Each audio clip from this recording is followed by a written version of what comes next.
마인크래프트는 15년이 넘는 시간 동안 꾸준하게 업데이트되어 온 갓게임이다.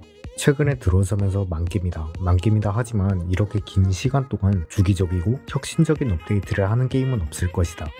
내가 플레이하는 옆 동네 게임은 2년 동안 유기한 적도 있다. 오늘은 마인크래프트의 역사에 대해서 알아보겠다. 흥미로울 만한 주제로 가져봤으니 끝까지 시청 부탁드리겠습니다. 먼저 마인크래프트는 노치, 마르쿠스 페르손이라는 사람에 의해 탄생했다. 지금은 꽈추가 작다는 이상한 글이나 올리는 양반이지만 마크의 아버지라는 점에서 그의 배경을 먼저 알고 가보자. 노치는 인피니 마이너라는 게임에서 영감을 받아 마인크래프트를 개발했다. 예전 인피니 마이너의 게임 코드가 유출되는 사건이 발생했을 때 노치는 이것을 기반으로 마인크래프트를 만든 것이다. 사실 노치는 이제 와서 얘기하기에는 조금 알바누긴 하다. 위에서 말했다시피 노치는 마크에게 의해서 거의 퇴출되었다. 성소수자, 흑인 비하, 백인 우월주의, 나치 문구 사용 등등등등. 결국 마크 10주년태로 참석하지 못했고 1.14 버전부터는 노치 관련 텍스트도 전부 삭제되었다. 근데 이렇게 계속하면 노치 TMI가 될 것 같으니 다시 마크로 넘어가보자. 프리 클래식 버전, 정말 처음으로 가보자. 2009년 5월 10일부터 16일까지의 버전이다. 이때의 마크는 마크가 아니었다. 케이브 게임에서 마인크래프트 오더 오브 더 스톰, 총 2번의 이름 수정을 거쳐 지금의 간결한 마인크래프트가 되었다. 움직이는 것과 설치, 부수기 말고 딱히 뭔가를 할 순 없다. 정말 아무것도 없어서 뭔가 약간 무서운 느낌도 든다. 또한 G키를 누르면 스티브를 소환 가능했다. 관절이 마구잡이로 꺾이는 게 살짝 기괴하기도 하다. 다음 버전인 클래식 버전에서 삭제되었다. 클래식 버전, 서바이벌의 시작과 전설의 시작. 마크가 세상에 최초로 공개된 2009년 5월 16일부터 11월 10일까지의 버전으로 이때 유저들의 피드백을 많이 받았다. 정말 많은 요소가 추가되었는데 바로 서바이벌과 크리에이티브 버전. 지금은 손쉽게 게임 모드를 바꿀 수 있는 것과 달리 버전 자체를 아예 다르게 해서 개발했다. T키를 누르는 채팅창 기능도 이때 추가되었다. TP 같은 명령어가 추가된 것은 덤, 블록과 아이템 추가, 물과 용암, 기반함, 각종 광물, 나무, 흙, 모래, TNT, 양털 등등. 많은 블록이 추가된 버전이다. 나는 스폰지가 가디언 업데이트 하면서 추가된 것인 줄 알았다. 근데 이 정도로 틀딱 블록이었다니. 나만 최근 블록이라고 생각했나? 어쨌든 그리고 노치의 회사 설립. 마크에 집중하기 위해 노치는 2009년 5월에 새로운 회사를 세운다. 그 이름은 지금도 우리가 알고 있는 모장이다. 어쨌든 우리가 주목해서 봐야 할 시기는 클래식 0.24 서바이벌 테스트 버전. 잠깐의 크리에이티브 강점기가 끝나고 얼마 되지 않아 많은 적대적 몹이 추가되었다. 4대 몬스터, 크리퍼, 스켈레톤, 좀비, 거미. 그리고 돼지와 양이 새로운 몹이었다.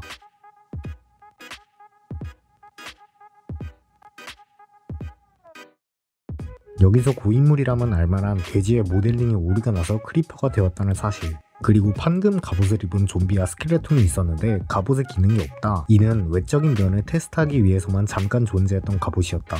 또한 신기하게도 스코어가 있었는데 좀비를 죽이면 100포인트. 이런 식으로 점수가 매겨졌다.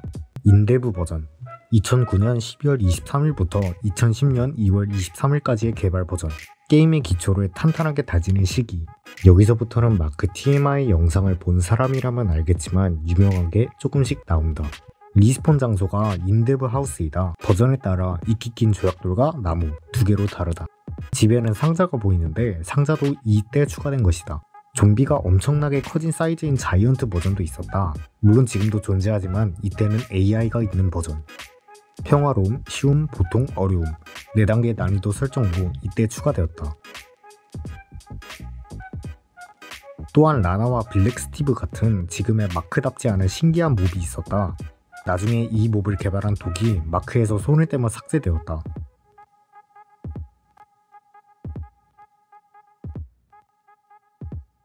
지금은 왼손이 대신하고 있는 화살통과 사라진 덧댄 갑옷이 보인다. 라이터, 도끼, 곡괭이, 활 같은 도구, 무기 종류가 자원별로 추가되었다.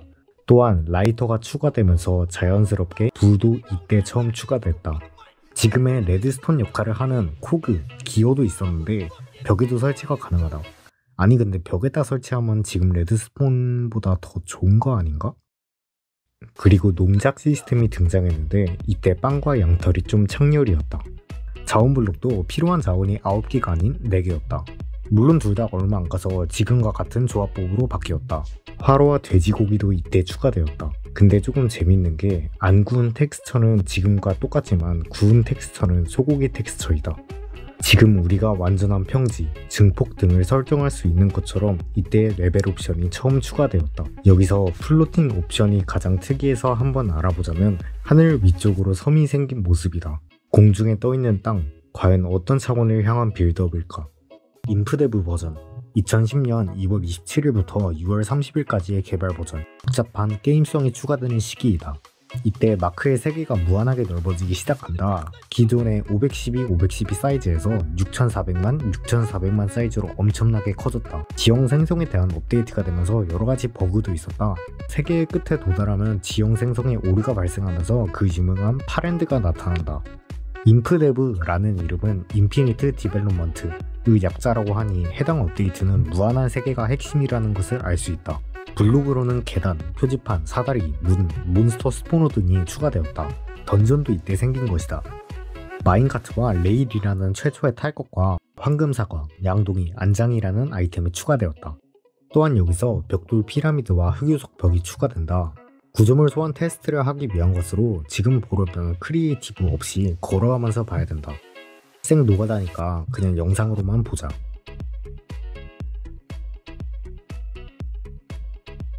알파 버전, 게임으로서의 다양한 요소가 추가되는 시기. 게임이 바이옴 개념이 추가되는 등 점점 생기를 띠기 시작한다. 참고로 알파 버전 마인크래프트는 $13, 철문, 레버, 레드스톤 랩불, 발판, 버튼 같은 레드스톤 관련 아이템이 생긴 버전이다. 얼음과 눈 종류도 이제서야 추가된다. 선인상과 보트 추가. 다들 기억할지는 모르겠지만 이때 보트는 벽에 부딪히면 나무 3개와 막대기 2개로 부서져 버렸다. 지금 생각하면 정말 짜증나는 시스템이지만 유저들은 이것에 익숙해질 정도로 생각보다 오랫동안 이 상태였다. 소와 우유, 가죽 아이템 추가. 그렇다면 그 이전까지의 가죽 갑옷은 무엇이었는가? 해당 버전에 추가된 조합법은 양털로 만들어야 하는 가죽 갑옷이었다. 이때부터 가죽으로 된 가죽 갑옷을 만들 수 있게 되었다. 책, 점토, 종이, 사탕수수, 그리고 새로운 몹 슬라임 추가. 책장과 벽돌도 슬라임과 함께 들어왔다.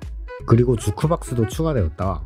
그렇게 울타리, 스파이더 조끼, 나침반, 낚싯대, 발사기가 추가되었다. 이렇게 점점 아이템의 종류가 많아지는 시기가 알파 버전이다.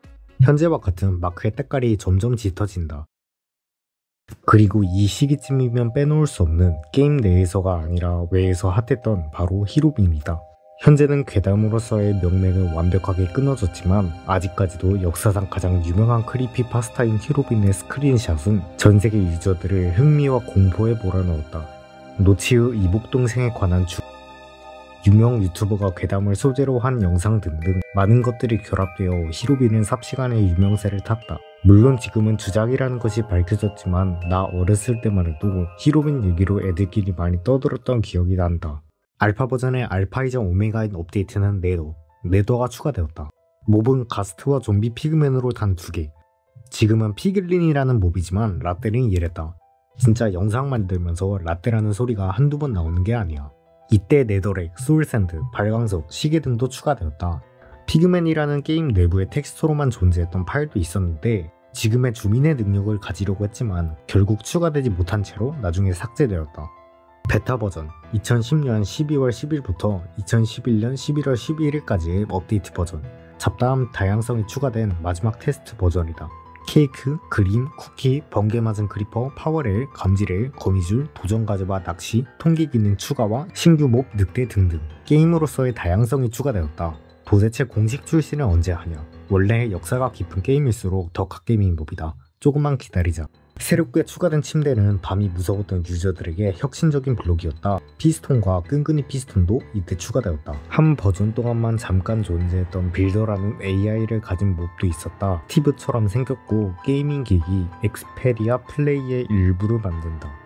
중요하게 봐야 될 버전은 베타 1.8 버전 어드벤처 업데이트 2011년 9월 15일에 공개되었다. 서바이벌과 크리에이티브가 게임 모드의 형태로 공식 도입되었다. 이전에는 크리에이티브를 테스트하기 위해 아예 버전을 다르게 만들었던 것이고 이제는 하나의 버전에서 즐길 수 있게 되었다. 또한 엔드와 엔더맨이 추가되었다. 이전에 천국 모드처럼 하늘 차원이 있었지만 이것이 삭제되고 엔드가 추가되었다. 엔더 유적의 위치를 표시하기 위해 유리 기둥이 나타나 있었다. 그리고 검으로 막는 기능이 있었다. 실제로 막으면은 데미지가 감소한다던데 아니 이거 나만 몰랐나? 나는 그냥 단순 멋내기용인 줄 알았지. 음식을 먹으면 체력을 바로 채워주던 전과 달리 허기 게이지를 채워 체력을 회복시키는 시스템으로 변경. 그리고 포켓 에디션. 이 즈음 정확히는 2011년 8월 16일 마인크래프트 포켓 에디션 알파 버전이 출시한다. 지금은 베드락 에디션이 모바일이지만 나같은 틀당 유저들은 알다시피 이때는 포켓 에디션이었다. 약칭은 PE.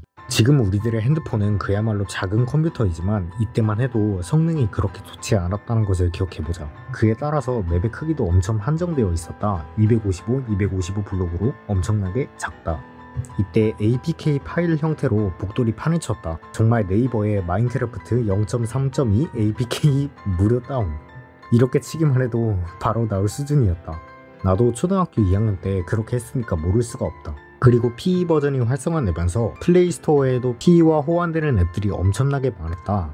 MCP 마스터, 스킨 에디터, 블록 런처, 럭키블록 모드 설치용 앱, 저작권 따윈 개나 줘버린 짭크래프트 같은 호환성 앱부터 럭키패처, 크래프트 마스터 같이 약간은 도움을 주는 앱, 그리고 초딩 유튜브 필수 앱 모비즌과 키네마스터, 비바비디오, 부금술사까지. 좀 이야기가 세긴 했는데 오랜만에 추억팔이 좀 해보고 싶었다.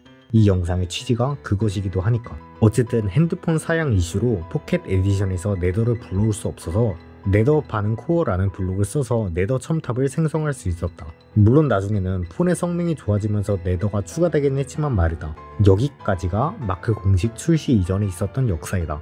길다면 길고 짧다면 짧은 2년 6개월. 마인크래프트는 이렇게 게임으로서의 기반을 탄탄하게 다져나가고 있었다. 정식 버전 출시조차 이전에 알파 버전은 80만 부, 베타 버전은 100만 부 판매로 2300만 유로, 한화 313억이라는 미친 수익을 거뒀다. 그것도 인디게임이 말이다. 근데 이렇게 말하면 영상이 너무 길어질 것 같으니 다음 영상에서 최초의 공식 릴리즈 마인크래프트부터 지금까지의 업데이트를 알아보도록 하자.